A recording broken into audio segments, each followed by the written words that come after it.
Salut à tous, on se retrouve dans un nouveau vlog de Noël ou vlogmas à la suite du précédent que vous avez eu, où aujourd'hui je vais vous parler de ma lecture en cours qui est La surprise de Noël de Debbie Macomber et c'est aux éditions Charleston Poche.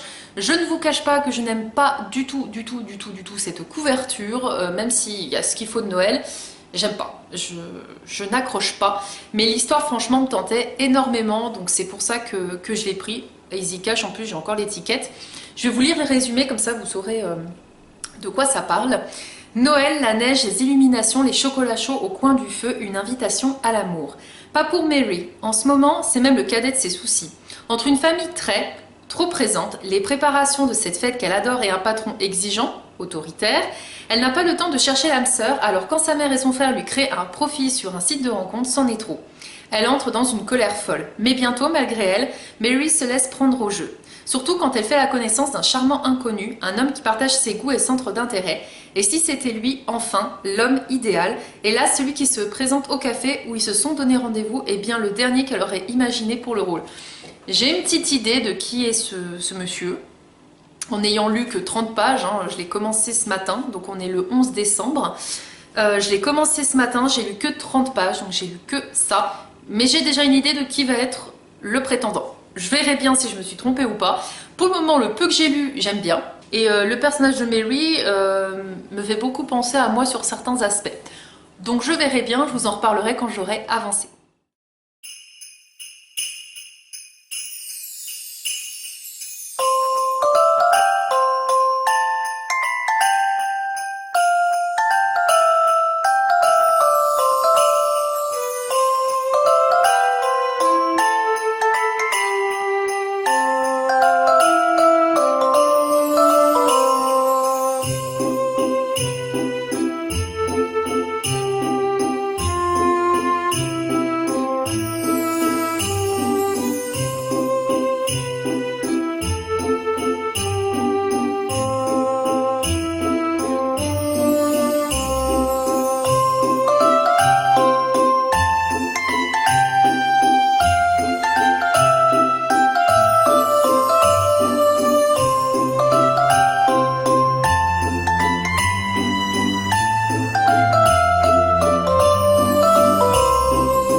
Coucou, je vous retrouve, on est le lundi 13 décembre, il est 8 h donc je vais pas tarder à travailler, je suis en télétravail.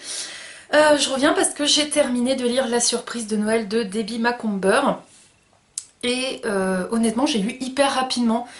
J'ai commencé samedi, j'ai lu 29 pages et hier j'ai lu le reste. Il me restait une dizaine de pages ce matin ou 20 pages à peu près. Donc franchement je l'ai lu hyper rapidement. Alors je vous vois venir, vous allez vous dire bah si tu l'as lu hyper rapidement c'est que c'est un coup de cœur ou t'as adoré. Même pas. En fait, j'ai du mal un peu à me positionner sur cette lecture parce que j'ai vraiment passé un très bon moment de lecture. La preuve, je l'ai lu hyper vite, mais il m'a manqué pas mal de petites choses qui font que du coup, je peux pas mettre non plus un 4 sur 5 ou un 5 sur 5. Donc je vous dis déjà d'avance, c'est un 3 sur 5. Ici, on suit en fait Mary, qui est une jeune femme qui fait des heures supplémentaires en tant qu'intérimaire dans une très grande entreprise. Et cette entreprise, elle a un énorme projet qu'elle doit terminer avant Noël. Donc l'entreprise, elle est hyper stressante. Le patron, qui s'appelle Jason, est un homme très froid, autoritaire. Il met la pression un peu à tout le monde. Et c'est vrai que Mary, bon bah voilà, elle fait ce travail-là. De toute façon, elle est intérimaire, son contrat arrive à la fin de ce projet. Et c'est vrai que dans sa vie, elle est un petit peu solitaire. Elle a juste sa famille, sa mère, son père et son petit frère Patrick, avec qui elle est hyper fusionnelle. Mais elle n'a pas d'homme dans sa vie, elle voit pas trop ses amis, en même temps elle n'a pas trop le temps, elle fait énormément d'heures supplémentaires, mais voilà. Donc sa mère et son petit frère vont décider de l'inscrire sur un site de rencontre pour lui permettre de rencontrer un homme. Et c'est vrai que Mary au départ elle est un peu contre ça, elle n'a pas envie d'être sur un site de rencontre, elle n'a pas le temps pour elle d'avoir un homme dans sa vie. Et en plus c'est pas trop son style les sites de rencontre. Et finalement elle va discuter avec un homme qui se prénomme Jay. Elle va vraiment s'attacher à lui, ils vont beaucoup partager de choses de leur vie commune et elle va se rendre compte qu'en fait, elle a de la chance d'avoir une famille bienveillante et soudée, alors que Jay, lui, est solitaire. Il a grandi seul avec juste son meilleur ami et qui est aussi son cousin Cooper. Mais lui aussi, il a rien dans sa vie à part le travail, c'est pour ça il bosse, il bosse, il bosse, il bosse. Donc c'est vrai on se doute bien que Jay et Mary sont étroitement liés avec le patron et l'héroïne en fait, hein, parce qu'il y a plein de petites choses qui font qu'on se dit mais est-ce que c'est bien les deux là ou pas. Donc vous verrez bien, mais en tout cas moi j'avais vu venir dès le début, hein, on sait que ça va être le patron qui est derrière tout ça, et j'ai été agréablement surprise. C'est vrai que le comportement de Jason, le patron, évolue au fur et à mesure, il s'ouvre un peu plus, il est un peu moins froid. Et Mary par contre elle affirme son caractère, hein, c'est quand même une femme qui même si elle est bienveillante, elle ne cesse pas marcher sur les pieds. Donc franchement j'ai vraiment passé un bon moment de lecture, ce qui fait en fait que ça n'a pas été un coup de cœur, que je n'ai pas adoré l'histoire finalement, c'est que je me suis rendu compte qu'il manquait beaucoup de Noël dedans. On nous parle d'une histoire de Noël, quand je vous relis le résumé on nous dit Noël, neige, illumination, chocolat chaud au coin du feu, une invitation à l'amour. Mais en fait j'ai pas retrouvé tout ça. C'est ce que je disais dans ma chronique, en fait il y a peut-être juste sur le roman qui fait quand même cette épaisseur, mais qui se lit très vite, il y a que 20 pages où on a des éléments de Noël. Tout le reste, pour moi, c'était très centré sur du vocabulaire lié au travail. On nous parlait beaucoup de son travail, les heures supplémentaires, les saisies. On a quand même beaucoup d'échanges de Mary avec Jay sur le site internet. Oui, oui, heureusement, parce que sinon, ça serait pas une romance. Mais pour moi, je la qualifierais pas de romance de Noël. Pour moi, c'est une romance. Le Noël, je suis désolée quand ça fait que même pas 20 pages sur un roman qui en fait 273, pour moi on peut pas appeler ça une romance de Noël. Alors ils font la couverture, ils font tout pour croire que c'est une romance de Noël, mais je suis désolée, pour moi une romance de Noël c'est du début à la fin où il y a des événements liés à cette période. Je l'ai eu avec Vous faites quoi pour Noël, je l'ai eu même avec N'oublie pas les chocolats. Et là dans le résumé on me vend Noël, neige, illumination, chocolat chaud au coin du feu. J'ai eu que 20 pages quoi. Moi j'en voulais plus, j'en voulais plus. C'est juste ça qui est dommage parce que je pense que je l'aurais eu ça aurait pu être un coup de cœur, ou en tout cas un 4 sur 5. Mais c'est ce qui fait que je peux pas lui mettre une note comme ça parce que je m'attendais à avoir vraiment l'esprit de Noël, être bien dans cette période-là. Et ça m'a manqué quand même beaucoup d'éléments de Noël, ne serait-ce que de faire le sapin, on a quand même les ouvertures de cadeaux, mais vous voyez ce que je veux dire, ça arrive trop tard en fait. C'est toute l'histoire où on aurait dû avoir des petites choses par rapport à Noël. Par contre, on a vraiment l'esprit de Noël, j'entends la bienveillance, les cadeaux, l'amour, la famille, la cohésion, ça on y a. Mais il me manquait un peu de sapin, de guirlandes, de chocolat, je sais pas, il me manquait du Noël. C'était pas assez noëlesque pour moi, en fait c'est ça. Mais sinon franchement je la recommande, hein. Moi j'ai passé un très bon moment de lecture et c'est vrai que ça m'a fait un bien fou. Moi qui en ce moment j'ai une très grosse contrariété que je me traîne depuis octobre et qui me brasse beaucoup, franchement cette fin d'année je m'en suis pris dans la tronche. Je peux vous dire que en fait c'est peut-être pour ça aussi que je me le suis enfilé hier, c'est que j'ai tellement du mal à ne penser à rien et toujours ressasser un peu ce qui va pas, que du coup cette histoire m'a permis un peu de souffler et d'être plus légère en fait. Donc c'est vraiment un livre que je recommande si justement vous êtes un peu comme moi en ce moment où bah, votre tête elle part dans tous les sens, vous êtes fatigué, il y a des choses qui vous ont contrarié, je veux dire on vit quand même une époque où c'est assez compliqué de trouver du positif avec ce qui se passe ces 2 dernières années, donc ce genre de lecture fait du bien. Ce genre de lecture est parfaite pour cette période quand même si, comme je le dis, il manque des éléments de Noël. Donc je lui ai mis la note de 3 sur 5 et je vous laisse le lien de ma chronique en barre d'infos. J'en profite et après je vais vous laisser parce qu'il faut quand même que j'aille bosser. C'est ma dernière semaine et après j'ai 2 semaines de vacances, je suis joie. Ma prochaine lecture, c'est Le bonheur au pied du sapin de Holly Jacob et c'est chez Harlequin. C'est un livre que j'avais déjà dans ma palle depuis l'année dernière, que je n'ai pas sorti du tout. Et là, je me suis dit, il faut vraiment que je le sorte, donc je vais vous lire le résumé. Prénom, Maëv, profession, ange gardien. Je ne peux pas sauver le monde, mais je peux essayer. Telle est la devise de Maëv. Alors forcément, lorsqu'une terrible tempête de neige amène à Valley Ridge une famille en détresse, elle n'hésite pas à lui offrir l'hospitalité. Déjà, elle n'a plus qu'une idée en tête, aider les Myers à se loger dans une jolie maison remplie d'amour avant Noël.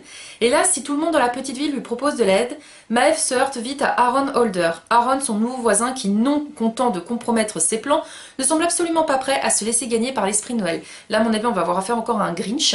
Mais j'aime bien ce genre d'histoire avec de la bienveillance, voilà, une famille qui est en détresse, la personne qui fait tout pour qu'il passe au moins un bon Noël. Je trouve que ça fait du bien de lire ce genre d'histoire. En fait, on se dit il y a quand même de l'humanité, même si c'est des fois dur de la retrouver, il y a quand même de l'humanité sur Terre, c'est génial. Donc ouais, je pense que ça va être une bonne petite histoire. J'ai vu de très bons avis sur Livre Addict. Donc bah, je vais l'entamer, je pense, ce soir, parce que ce midi j'ai pas mal de choses à faire. Mais je pense que j'entamerai ce soir et je reviendrai vous en parler.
Mardi 21 décembre, il est 15h15.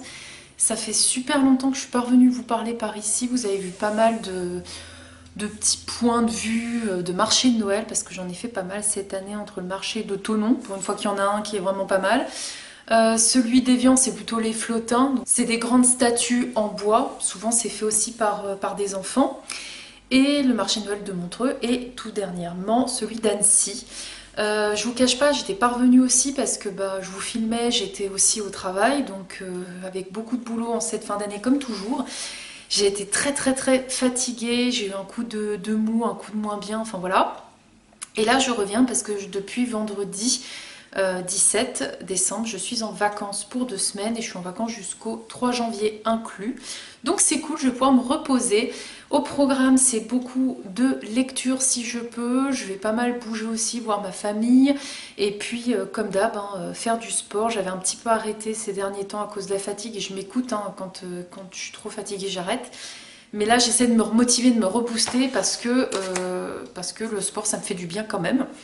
Donc j'étais en train d'avancer dans ma lecture en cours de Le bonheur au pied du sapin parce que je suis pas encore venue vous en parler puisque j'ai vraiment bien avancé aujourd'hui. J'ai un peu traîné cette lecture, je sais pas pourquoi.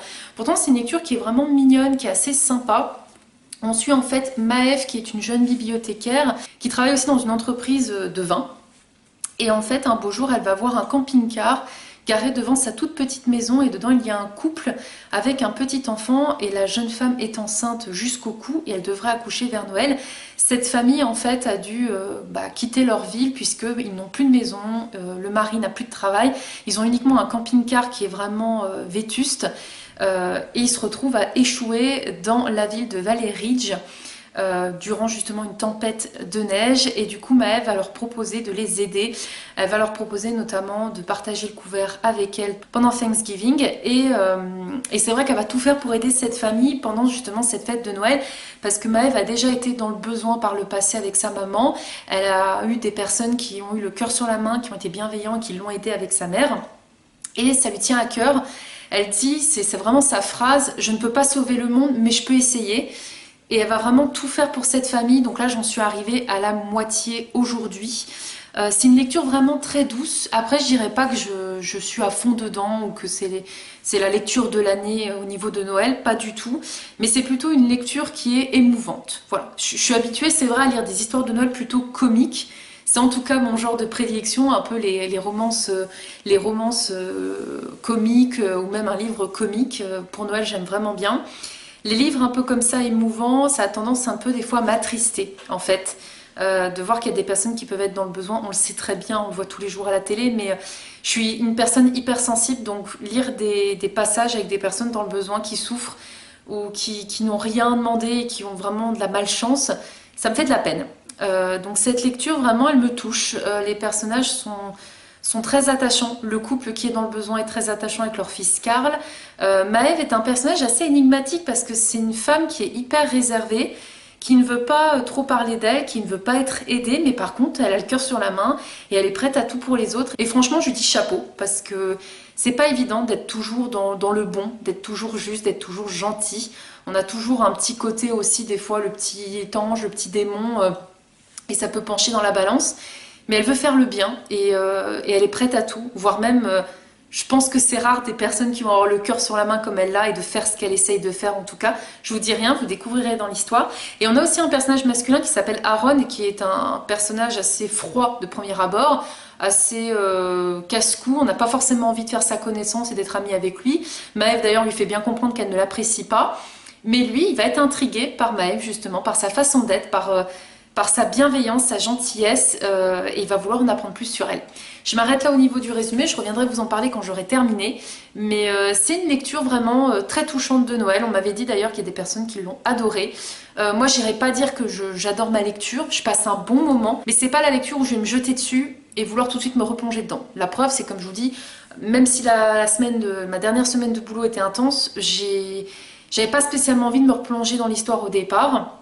Là, vraiment, maintenant que je m'y suis mise aujourd'hui à fond et que je suis arrivée à la moitié, oui, c'est vraiment une très belle histoire. Ça met des étoiles plein les yeux parce qu'on a beaucoup de bienveillance et de gentillesse. Mais comme je vous dis, moi, c'est vrai que mes lectures chouchou de Noël, c'est plutôt de la comédie. Mais ça reste une belle histoire, donc je vous en reparlerai quand j'aurai terminé.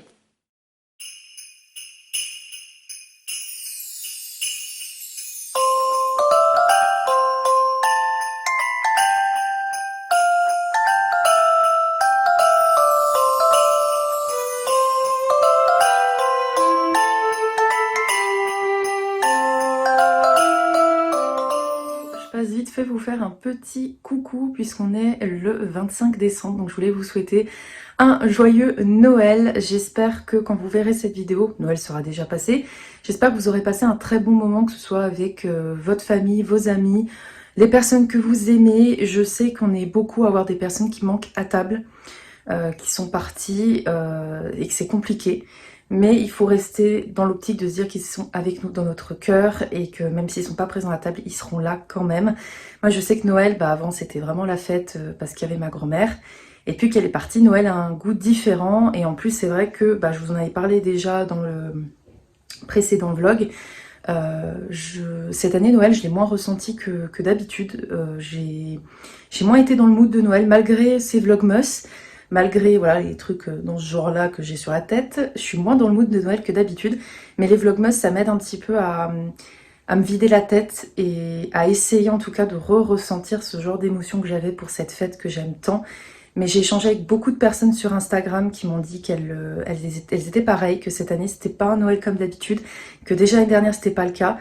Mais je pense aussi que c'est la situation actuelle qui fait que bah on est moins bien qu'avant, ce qui est un peu normal. J'espère juste quand même que vous aurez passé un très bon moment. Et moi je vous laisse parce qu'il va falloir que j'aille fêter Noël avec ma famille et je vous dis à plus. Coucou, je vous retrouve, on est le dimanche 26 décembre et il est 11h15. Je reviens parce que j'ai terminé ma lecture en cours, donc Le bonheur au pied du sapin de Holly Jacobs. C'est une histoire qui est très jolie, qui est pleine de bienveillance, de générosité, parce que comme je vous l'avais dit, on suit le personnage de Maeve qui vraiment a envie d'aider ses prochains, et plus particulièrement la famille Myers qui vient d'arriver dans un camping-car suite à une tempête. Et c'est vrai que cette histoire, elle est assez touchante, elle est assez belle. Par contre, pour vous donner mon avis dans les détails, c'est que je ne me suis pas du tout attachée au personnage de Maeve. Ça me fait un peu penser au personnage féminin dans N'oublie pas les chocolats que je vous ai parlé dans mon précédent Vlogmas, je vous le mettrai en barre d'infos. C'est un personnage qui reste quand même froid, même si je dis pas, elle a le cœur sur la main, elle veut vraiment aider son prochain. J'ai trouvé qu'elle était très froide et même trop dure parfois avec le personnage masculin de Aaron. Elle lui laisse pas de seconde chance alors que pourtant elle en laisse à tout le monde sauf lui. Donc j'avais un petit peu de mal avec ça, et par contre la fin du roman est très belle, hein. J'ai quand même eu ma petite larme à l'œil parce que ça m'a beaucoup touchée. Mais si je résume l'ensemble de ma lecture, le village de Valley Ridge est vraiment un village où on aimerait y vivre. Les habitants constituent une famille tous ensemble, ils s'entraident, ils sont là les uns pour les autres, ils se protègent. Donc franchement c'est vraiment un village qui donne envie d'y vivre. La famille Myers m'a beaucoup touchée, que ce soit Josie qui est une femme enceinte avec son mari Boyd et leur enfant Carl qui viennent d'arriver. Aaron m'a aussi un peu touchée, mais par contre Maeve, je suis passée à côté de ce personnage qui pourtant est un des personnages principaux de l'histoire, hein, qui est le personnage principal féminin. Je l'ai trouvée beaucoup trop froide, beaucoup trop détachée par rapport à Aaron, et pourtant il y a une romance qui vient dans l'histoire. Et du coup, la romance, je suis passée à côté. Je dirais que le plus important dans cette histoire, c'est vraiment le message de bienveillance qui est véhiculé, d'aider son prochain, de venir en aide pour les gens qui sont dans le besoin. Mais par contre, la romance, elle est vraiment en second plan. Et ça fait que du coup, j'y ai pas trop cru à leur histoire, j'avoue, j'y ai pas trop cru. Mais après, voilà, j'ai quand même passé un bon moment de lecture. Je lui ai mis la note de 3 sur 5 et je vous laisse le lien de ma chronique en barre d'infos. Cette vidéo est maintenant terminée, j'espère qu'elle vous aura plu, j'espère aussi qu'elle n'aura pas été trop longue, je pense qu'elle va être peut-être un peu plus longue que la précédente. Au niveau des vlogmas, je vais m'arrêter là, donc j'en aurai fait 2. Je trouve que c'est suffisant pour la simple et bonne raison que, comme je l'ai dit, on est le 26 décembre, Noël c'est fini déjà. Et j'avoue, j'ai pas envie de lire encore des romances de Noël. Par contre, lire des livres qui se passent en hiver, avec de la neige, avec même des thrillers hein, qui se passent avec de la neige ou quoi, ça me botte plus. Voilà, j'ai plus envie de lire des livres avec des sapins de Noël parce que pour moi, Noël ça y est, c'est fini. Même si je fais partie de la team des personnes qui laissent leur sapin de Noël jusqu'au 31 décembre et qui l'enlèvent le 1er janvier, là je sais que niveau romance de Noël, j'en ai lu quand même plusieurs. Je crois que j'en ai lu 1, 2, 3... 4, je crois que j'ai lu 4 histoires de Noël. Ouais, 2 dans le vlogmas précédent, 2 dans celui-ci. Je vais me lire aussi une petite BD quand même, mais ça sera dans un prochain vlog parce que je vais continuer de vlogger vu que je suis encore une semaine en vacances. Mais je vais pas intituler ce vlog vlogmas, hein. Je vais plutôt l'appeler vlog de vacances ou je ne sais quoi, ou vlog hivernal, je ne sais pas encore l'intituler. Mais en tout cas, ça ne sera pas un vlogmas parce que j'ai du mal à concevoir de vous tourner des vidéos avec encore l'ambiance de Noël alors que pour moi, déjà j'ai eu du mal à y être cette année dedans et surtout pour moi là l'ambiance de Noël c'est terminé. Mais par contre c'est vrai que ces vlogmas m'auront permis quand même de ressentir un minimum d'émotion pour Noël. Mais c'est vrai que c'était un Noël quand même bizarre hein, cette année. Beaucoup de personnes me l'ont dit aussi sur les réseaux sociaux. Donc j'espère que ces vlogmas vous auront plu parce que si ça vous plaît, j'en referai sûrement les années suivantes. Et je vous dis à très vite pour de prochaines vidéos. Salut!